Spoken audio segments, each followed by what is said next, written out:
दोस्तों, स्वागत है आपका आज की इस कहानी में। हेलो दोस्तों, मेरा नाम अमित है और मैं छत्तीसगढ़ का रहने वाला हूँ। अभी मेरी उम्र 30 साल है। बात उस दिन की है जब मैं 21 साल का था। पढ़ाई पूरी करने के लिए गांव से मैं दिल्ली गया था। शहर में मैं नया था, इसलिए मुझे रहने के लिए रूम नहीं मिल रहा था। नया रूम तलाशना भी एक चुनौती के जैसा था। फिर मैंने अपने पापा से बात की।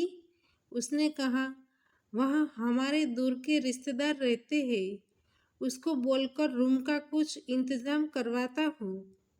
फिर पापा ने रिश्तेदार से बात की। उसने मुझे थोड़े दिनों के बाद एक कमरा किराए पर दिलवा दिया। जिस फ्लैट में मेरा रूम था, उस फ्लैट के मालिक ने सारे ही कमरे किराए पर दिए हुए थे। मुझे उस जगह रहने में कुछ दिनों तक दिक्कत हो रही थी, क्योंकि उस जगह के बारे में मुझे कुछ भी मालूम नहीं था। मैं उस जगह नया था। मेरे रूम के ठीक सामने ही एक लड़की रहती थी। उस लड़की से कई बार मेरी आते जाते बात हो जाती थी। फिर धीरे धीरे मेरी उनसे दोस्ती हो गई और मैं उनके साथ घुल मिल गया।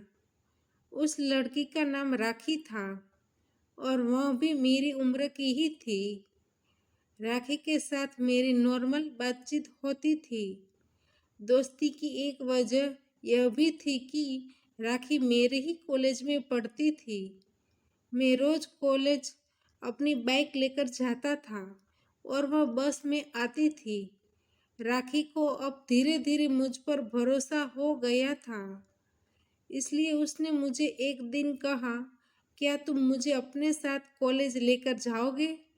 क्योंकि बस में बहुत ज़्यादा भीड़ होती है, इसलिए मुझे कॉलेज पहुंचने में देर हो जाती है।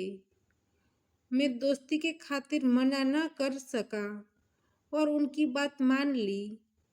अब हम दोनों साथ में कॉलेज जाने लगे थे। ऐसे ही दिन गुजर रहे थे। मेरे मन में उनके लिए अभी तक कोई गलत ख्याल नहीं आए थे। एक दिन की बात है, मैं कॉलेज के लिए तैयार होकर अपने कमरे को लॉक करके राखी को बुलाने के लिए उनके कमरे की तरफ बढ़ा। मैंने वहां जाकर देखा तो उसके रूम का दरवाज़ा खुला था। मैंने सोचा वह अंदर होगी, तो मैं बिना खटखटाए अंदर चला गया। मगर वह रूम में नहीं, लेकिन बाथरूम में थी। बाथरूम का दरवाज़ा हल्का सा खुला हुआ था। मैंने देखा उनका मुंह दूसरी तरफ था और मैं शक पका गया। फिर वह एकदम से पलटी तो उसकी नज़र मुझ पर गई और एकदम से चौंक गई और तुरंत दरवाज़ा बंद कर दिया। अब मुझे भी शर्म आ रही थी और मुझे मेरी गलती पर अफसोस हुआ कि मुझे दरवाज़ा नॉक करके आना चाहिए था। फिर 5 मिनट के बाद वह बाहर आ गई। उसने इस बारे में कोई बातचीत नहीं की और चुपचाप बैग उठा लिया। उस दिन हमारे बीच कोई बातचीत नहीं हुई, लेकिन उस दिन के बाद से राखी के प्रति मेरा नज़रिया बदल गया था। बार बार मेरी आंखों के सामने उस दिन का नज़ारा दिखाई देने लगा था। चूँकि मैं और राखी साथ में ही कॉलेज जाते थे और हम दोनों की नज़दीकियाँ अब बढ़ने लगी थी। अब छुट्टी वाले दिन भी मैं उनके कमरे में जाता था और राखी को कोई प्रॉब्लम नहीं थी। हम दोनों अच्छे दोस्त की तरह रहते थे। कुछ ही दिनों के बाद एग्ज़ाम शुरू होने वाले थे। सर्दियों का मौसम भी आ चुका था। एक दिन राखी ने मुझे कहा, तुम्हें कोई प्रॉब्लम ना हो तो मैं तुम्हारे साथ पढ़ाई कर सकती हूँ। मैंने कहा, हाँ, क्यों नहीं। उस दिन रात के 9 बजे राखी मेरे कमरे में पढ़ाई करने के लिए आ गई।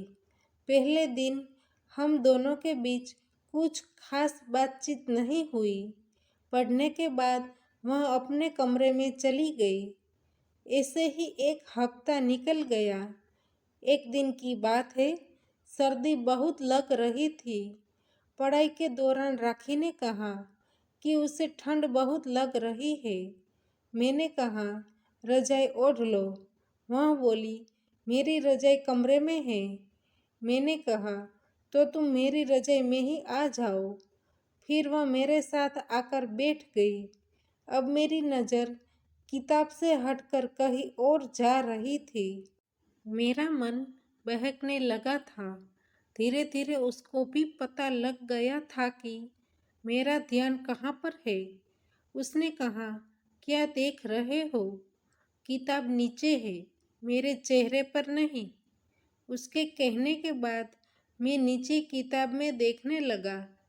फिर मैंने वही फिर से रिपीट किया। मेरा मुंह पकड़कर दूसरी तरफ कर दिया।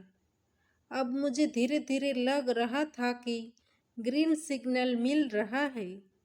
फिर मैंने ही क्रिकेट मैच खेलना शुरू कर दिया। वह मेरा साथ देने लगी। फिर मैंने भी छक्के पर छक्के लगाना शुरू कर दिया। अब हमारा ऐसे ही रोज चलने लगा था और क्रिकेट खेल का मज़ा रोज ही आता था। 3 साल के बाद हमारी कॉलेज भी ख़त्म हो गई और उसके मम्मी पापा के बुलावे पर वह चली गई। मैं आज भी उसको याद करता हूँ, लेकिन अब उससे संपर्क नहीं है। कॉलेज को ख़त्म हुए काफ़ी वक्त हो चुका है, लेकिन मैंने उसकी याद में अभी तक शादी नहीं की है। दोस्तों, हमारी कहानी यहीं पे समाप्त होती है। तो दोस्तों, आपको हमारी कहानी पसंद आई है तो वीडियो को लाइक करें और शेयर करें, और चैनल पर नए हैं तो चैनल को सब्सक्राइब करें, और हाँ, नोटिफिकेशन बेल को ज़रूर दबाइए ताकि आने वाली अगली अपडेट आपको सबसे पहले मिल सके। धन्यवाद।